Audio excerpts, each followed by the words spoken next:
Hello, I'm Terry David Mulligan, and welcome to the Mulligan Stew Podcast. The love of my life is Meg Mulligan. The second love of my life is music. If you subscribe to the podcast, you can expect to hear a lot of engaging interviews with musicians that you know or musicians that we think you should know about.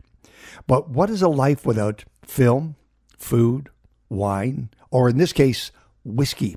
So in honor of St. Patrick's Day, this week on the podcast, we take a trip to the legendary Palace Pub in Dublin, built on the streets of Dublin so many years ago that underneath it is an old Viking village.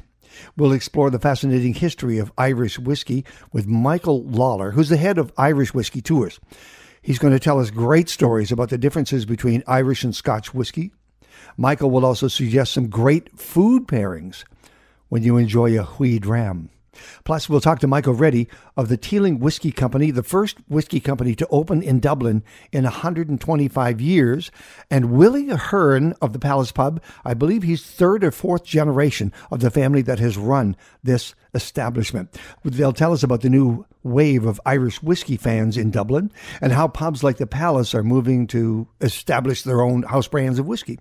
Plus, we'll get to hear about, and I'm really interested in this, I wanted to know how they celebrated St. Patrick's Day in Dublin. It doesn't involve green beer, okay? Right.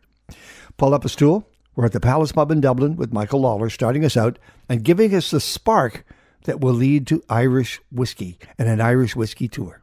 I set up Irish Whiskey Tours about a year or so ago. I worked at that point for the Celtic Whisky Shop, which won the best whisky shop in the world by Whisky Magazine, and I was very happy to be part of that team. But I could see that there was a large future. People were asking me in the shop all the time about where to go to have a good whisky, and could anybody take them around, and I thought there's a market there. So I took 6 Americans initially around the country. We had great fun, great crack, and I decided, well, let's go for it. Let's up a company. We do bespoke tours for large companies and corporations, but also I wanted tours for 1 or 2 people at a time and take them around this wonderful city that we have here with its wonderful literary history, its whiskey history, and enjoy the pubs, the crack, and the whiskies. Explain what the crack is. Crack, that's a very good question.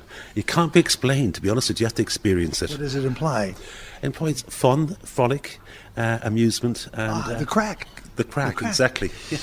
And the Palace? This palace here dates back to, I think, about I'll take the date. But it was bought in 1946 by the Ahern family. They paid a large sum of money. People said they were mad, but it is a Dublin institution. This particular barber in here, this part of it is called the intensive care unit. You can imagine why. But it was all the writers and editors would be here, hold court in here, and journalists used to come in here and actually submit their copy for the papers that were in and around this street. Well, and what area of Dublin are we in? We're at the very edge of Temple Bar.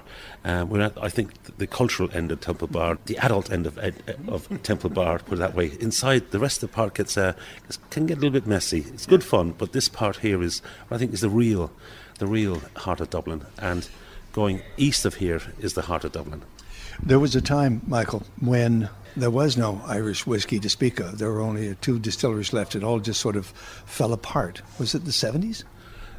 You're right there. I think, well, it fell apart. There was a 14-year perfect storm that hit Irish whiskey from 1909 to 1923, when everything fell apart, one blow after another. And in fact, it wasn't pure coincidence that Irish whiskey came into its own again, and it came from America. There was a large storm that was blowing across, and a seaplane flying from London to New York was turned back and had to land in Foynes, and the local hotel there sent out to get their barman back in. Somebody come in to deal with these passengers who were just coming off a plane in fear of their lives. And he felt sorry for them, and what he did was quite extraordinary. The first of a series of coincidences that saved Irish whiskey. He made a drink, and in the drink he had coffee, whiskey, sugar. He floated cream on top, and there happened to be a man who was a journalist on the plane and was very interested in this drink, and asked the barman, a man called Joe Sheridan, is this Brazilian coffee? And Joe, being sharp-witted, said, no, it's Irish coffee. And we don't grow coffee here. Nobody, but that was the big joke. And Stanton Delaplane hopped on the plane, went back and went to, ended up in Fisherman's Wharf in San Francisco and the Buena Vista Cafe, and they were looking for some kind of a signature cocktail. And Stanton remembered his strange experience off the plane, and hence Irish whiskey was born. And that is how Irish whiskey really started a second life. That was the moment of birth. You're always going to be compared to the big guys next door in Scotland because of their whiskies. What are the differences between Irish and Scotch whiskey? The principal difference actually is a tax dodge, would you believe it? Yeah. You can distill whiskey at home, and people were distilling it at home, and so the tax authorities wanted to get their hands on revenue. So instead of taxing the finished product, they decided they'd tax the raw material. So they taxed malted barley. You can't malt barley at home, or you can't do it hiding away in a corner. So the taxman sat there. In Scotland, they would go down and they would buy 10 sacks of malted barley, for example, to make malt whiskey.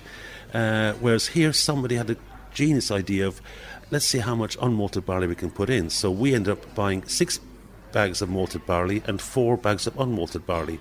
And as such as that, our whiskey would be a lot creamier and a lot spicier than the Scottish whiskies, purely because we use unmalted barley. And we call that style of whiskey pot still or pure pot still.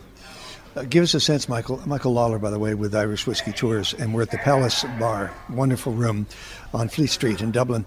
Give us an update on Irish whiskey today and those new distilleries that are coming.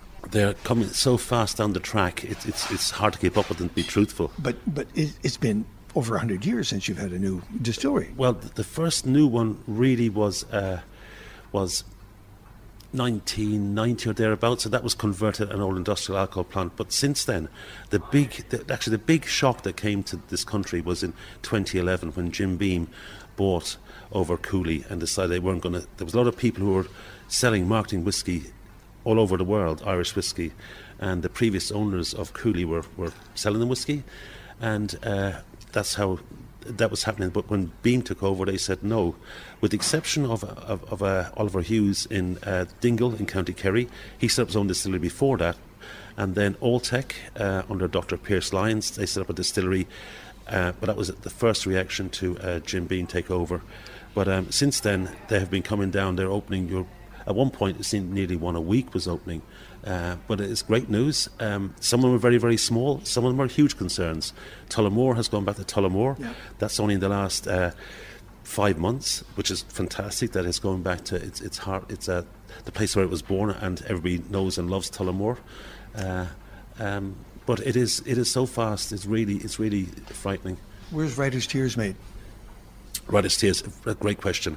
It's a secret, but I'll tell you the secret. I have lots of little secrets. Writer's Tears is, now this will be strenuously denied by the people involved, but Writer's Tears is 60% pot still whiskey, which at the moment the only place that has pot still whiskey is Middleton, and 40% single malt. And the only place that has triple distilled single malt available at the moment is Bushmills. So there's a secret. It's Bushmills and Middleton combined. He is Michael Lawlor. He's the sales director for Irish Whiskey Tours. We're at the Palace, the legendary Palace Bar on Fleet Street in Dublin. Is Jameson, they did a one-off, and they did something with a craft brewery where they wanted their barrels, and they did a barrel switch. How did that work? They did. Fantastic whiskey, and the best way to try it is if you can get hold of the whiskey. It's nearly gone now. They're bringing them out. It's called Cask Mates. And Cask Mates are a collaboration with a brewery in County Cork. Jameson's made in Middleton Distillery in County Cork. So the brewer and the distiller were having a chat one day and wondering, could we help each other out? So the distiller gave the brewer some casks and then put beer into it, and they matured the beer in the cask, and then it went back to Jameson to do it. And they've been doing it. There's been 2 so far. In actual fact, there's another one coming out during this week, not from Jameson but from Galway Bay Distillery, and they're doing one with their local brewery as well. So things are happening very rapidly, I'm glad to say. We're at the Palace on Fleet Street in downtown Dublin, and we're talking with Michael Lawlor, who's the sales director, and he's more than that. He's the storyteller at Irish Whiskey Tours. Willie Ahern's father, Liam, brought over 2 pours, What did he pour for us? He poured the 3 generations. Willie, who will be with us shortly, I hope, has revived the old and long since disappeared art of a pub having their own whiskey, bottling their own whiskey. And this is their 3rd offering. Suddenly, every pub seems to be copying him, but none of them have quite reached the heights that he has made. This is grand. Beautiful. This is wonderful. Yes, beautiful. Now, what's the correct procedure for people just stepping into whiskey for the first time? Because there's a small little jug of water beside it. The best way to try whiskey is try it on its own initially, and then have a sip, roll it around your mouth. That's beautiful, isn't it? There's so many things going on in there. So many things going on there. There's candy floss, there's cloves, there's little bits of citrus going in there. It is beautiful, isn't it? Very, very complex. I tasted pheasant, but that's just me. What would you pair with a whiskey? Seafood goes very well with whiskey anyway. It's one of the natural things with that. Chocolate is fantastic with whiskey. So sweet things. Whiskey itself is a sweet drink. Pheasant, you mentioned that earlier on. Pheasant goes well with whiskey. Most food goes well with whiskey. Scotch eggs actually go well with whiskey too. Another thing.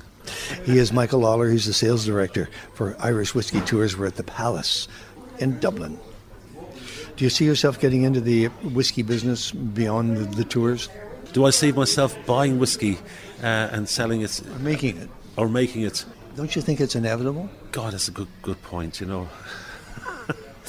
I'd love to do it, but you know what they say about making whiskey. To make a small fortune, you start with a large one. Well, it's the same as the wine business. Same as the wine business, yeah.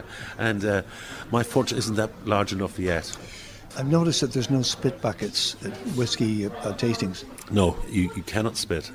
You have to actually measure the burn. That's the whole thing. Measure the burn. How good the burn is. How deep does it go? Is it pleasant? Is it nasty? Nasty whiskey will leave you gasping, or you'll be upset. A good whiskey goes down smoothly.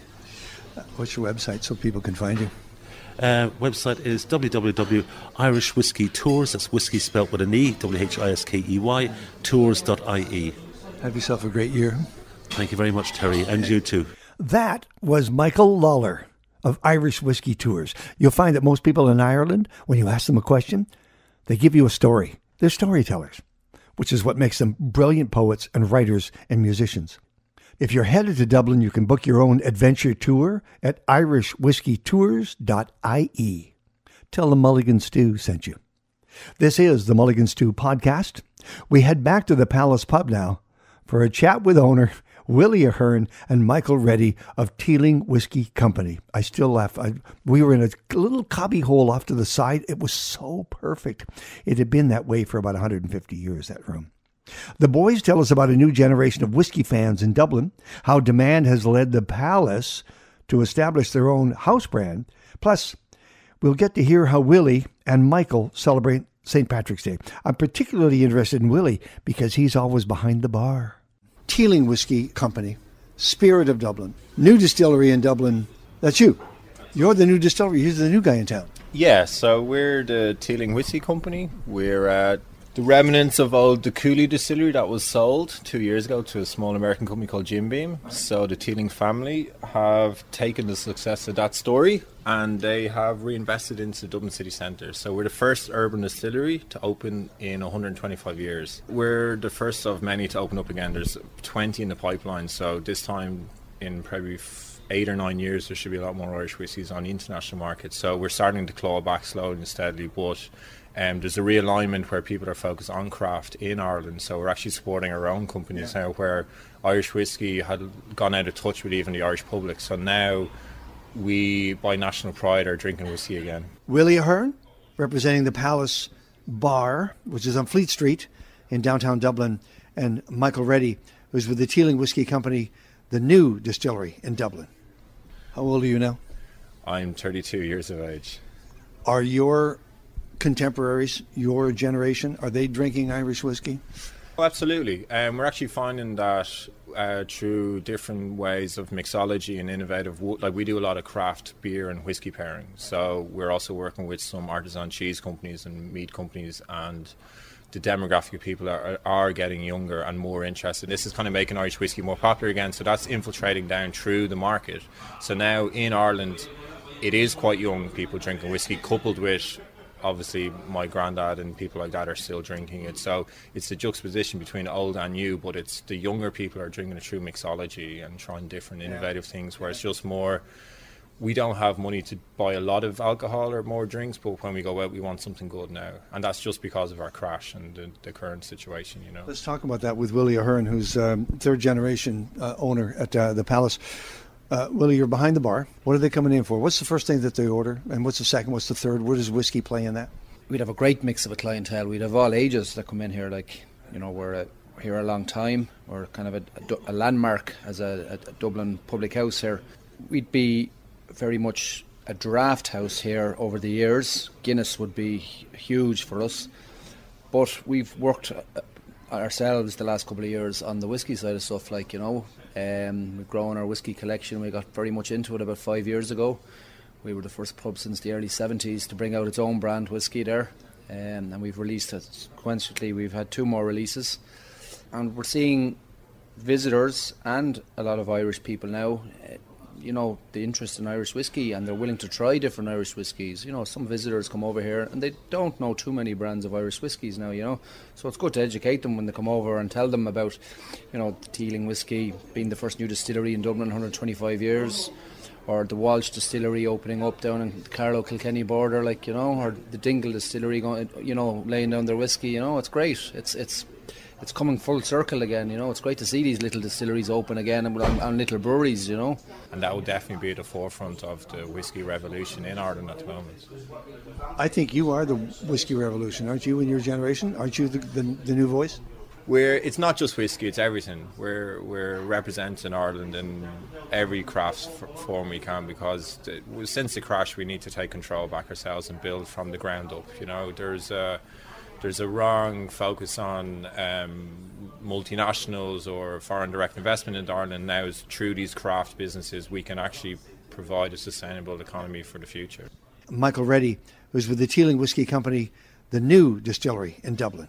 Willie Ahern, representing the Palace Bar, which is on Fleet Street in downtown Dublin. What are your top 3 pours in terms of whiskey? First of all, I think you come to the Palace Bar, you have to try our own whiskey. That's done in conjunction with Teelings. We would have done, our first release was done when they were with Cooley, and now it's with Teelings. Like, to be honest with you, we bottle it ourselves, we label it ourselves. Each bottle is hand numbered, and myself and my father bottle it, so it's something my grandfather would have done. So there's you know, it's got personality. It's got your name on it. Yeah, it's got a picture of my grandfather on the bottle. You know, it's personality. You know, I love to tell that story to people. You know, hand bottled, hand labelled, hand numbered. You know, personality. Are there 3 people on the bottle? There is. That's my grandfather in the middle with 2 customers going back to the early 60s. That new release, we called it the 3 Generations batch, just to tell the story about my grandfather coming up from the country, from Tipperary, and acquiring here in the 40s after the war, and bottling his own whiskey throughout the years and that. Okay, so beyond your own whiskies, what are the other 2? A visitor comes in, or someone, and they want to know about Irish whiskey, I like to try and give them a cross mix, like a pot still whiskey. It's very good. It's a unique form of distilling to Ireland. There's the smoky whiskey Connemara. It's the only Irish smoke whiskey. There's a grain whiskey. Teelings do a fabulous grain whiskey. I think it won a huge award there last year. The Bushmill range is very good. They're after selling out. They're after being bought now by the tequila company there. I like to give a good mix of all cross mixture of Irish whiskey. You know, I'm not going to stick my hat on anyone. They're all supporters here, you know. I don't want to leave any of them out. But I have to say, Teelings are great, though. They are, and I think it's great for Irish whiskey, and it's great for Dublin.